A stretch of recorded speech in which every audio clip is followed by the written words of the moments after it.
एक research methodology के अंदर कौन कौन से कंपोनेंट शामिल होते हैं, वो कौन कौन से पार्ट हैं। Welcome to my channel. Please video को एंड तक देखें। अगर कुछ लर्न करें तो वीडियो को लाइक करें, शेयर करें और चैनल को सब्सक्राइब करें। की components of a research methodology. एक रिसर्च मेथोडोलॉजी के अंदर कौन कौन से कंपोनेंट शामिल होते हैं, वो कौन कौन से पार्ट हैं, उसको हम बात करते हैं। नंबर 1 है research design. It describes the overall plan or structure of the research, outlining approach and strategy used to address the research questions or objectives। यानी आपके जो ऑब्जेक्टिव्स हैं, जो रिसर्च क्वेश्चंस हैं, उनको एड्रेस करने के लिए आपकी क्या स्ट्रेटजी होगी, उसको आउटलाइन का नाम रिसर्च डिजाइन होता है। तो ये मेथोडोलॉजी का हिस्सा एक होता है रिसर्च डिजाइन। मसलन it may include research design like experimental, COSI, correlational, descriptive, case study और exploratory research। ये सारे डिजाइन होते हैं। नेक्स्ट जो अहम पार्ट होता है दैट इज पॉपुलेशन और सैम्पलिंग है। पॉपुलेशन क्या होता है? जो टारगेट आपकी ओवरऑल जिस पे रिसर्च करनी है वो टारगेट पॉपुलेशन होती है आपकी। defines the target population and outlines the process of selecting the subset of population। जो आपकी पॉपुलेशन है, पॉपुलेशन से मुराद आबादी नहीं होती है। अब पॉपुलेशन से मुराद क्या है? जो आपके रिसर्च पार्टिसिपेंट्स हैं, जो ऑब्जेक्टिव हो सकते जो होते हैं पार्टिसिपेंट्स है वो है। मसलन अगर आप लिटरेचर में रिसर्च कर रहे हो तो आपका सारा लिटरेचर जो है वो आपका पॉपुलेशन है और उसमें से आपने एक जॉनरा चुनना है, तो वो जॉनरा क्या होगा? वो सैंपल हो जाएगा। इस तरह आपने एक जॉनरा लिया है, पोएट्री ली है, तो पोएट्री आपकी पॉपुलेशन है। पोएट्री के अंदर से एक आपने पर्टिकुलर पोएम ली है या पोएट लिया है, तो वो आपका सैंपल हो जाएगा। तो describes sampling techniques employed whether it is random, stratified, convenience और अदर मेथड। तो पॉपुलेशन के अंदर ये सैम्पलिंग आप बताते हो रिसर्च मेथोडोलॉजी के अंदर कि आपकी पॉपुलेशन क्या होगी और आपका जो रिप्रेजेंटेटिव उसका सैंपल है वो आप किस तरह चुनोगे, कौन सी स्ट्रेटजी यूज करके। डेटा कलेक्शन मेथड है। Details the procedure use to gather data. Common data collection methods include surveys, interviews, observations, experiments और आर्काइवल रिसर्च। यानी आप इसमें बताते हो कि आपका प्रोसीजर क्या होगा डाटा कलेक्ट करने का।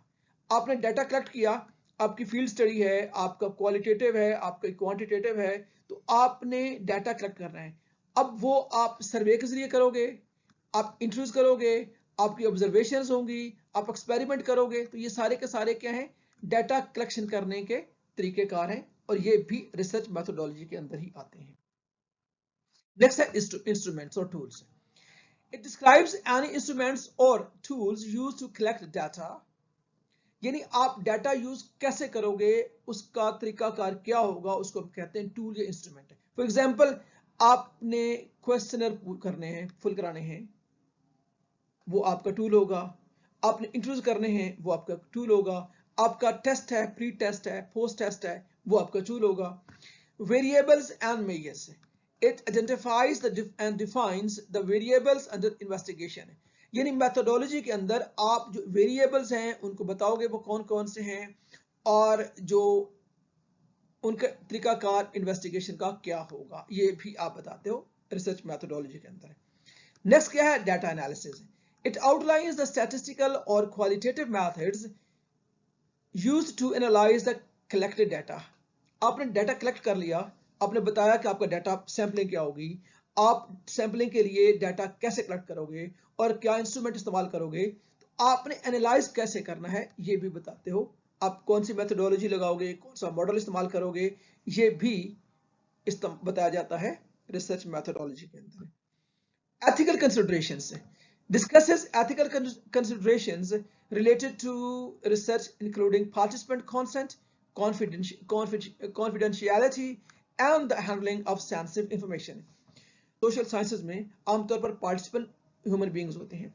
आप क्वेश्चन फिल करवा रहे हो तो लोगों से करवा रहे हो, आप ऑब्जर्वेशन कर रहे हो, आप उनसे जो इंफॉर्मेशन ले रहे हो, तो कुछ राइट्स होते हैं कि आप किसी से इंफॉर्मेशन ले रहे हो उसको आप मिसयूज नहीं करोगे, उनके राइट्स को प्रोटेक्ट करोगे, उनको मेंटली कोई ऐसी जब चाहें वो उनको प्रेशराइज नहीं किया जाएगा। ये एथिकल कंसिडरेशंस हैं। तो वो मुख्तलिफ एथिकल कंसिडरेशन है और जो राइट्स हैं उनको कैसे प्रोटेक्ट करोगे ये भी रिसर्च मैथोडोलॉजी के अंदर बताया जाता है। Time and budget, it provides timeline for the research project outlining the expected duration of research expected duration of each phase.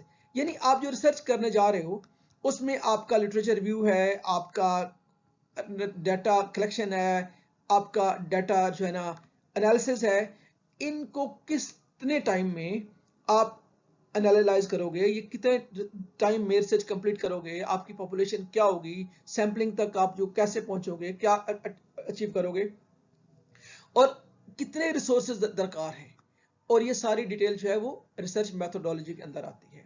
Validity and reliability addresses how research aims to achieve validity and reliability।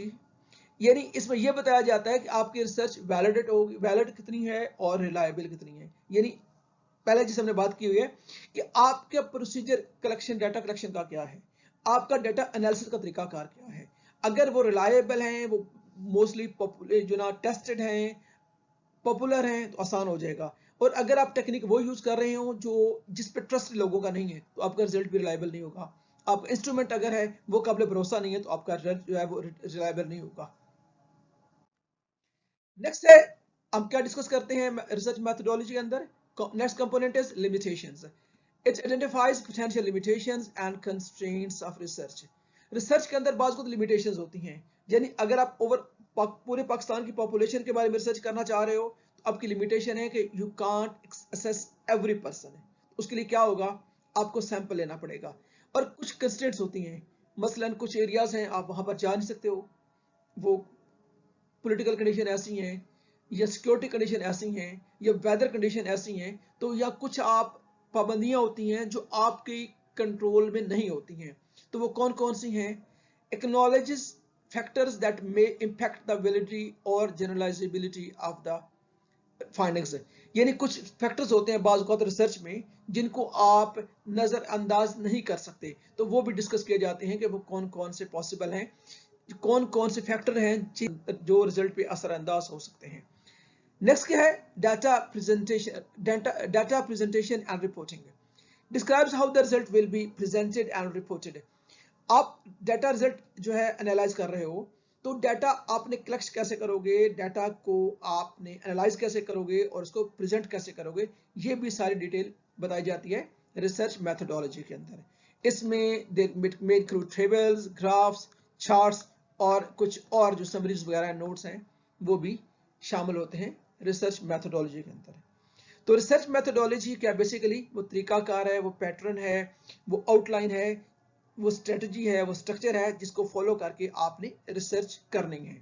और इसके मुख्तलिफ steps हैं जिनको जो इसमें मुख्तलिफ components हैं, elements हैं जो इसका पार्ट होते हैं और जिनको डिस्कस किया जाता है।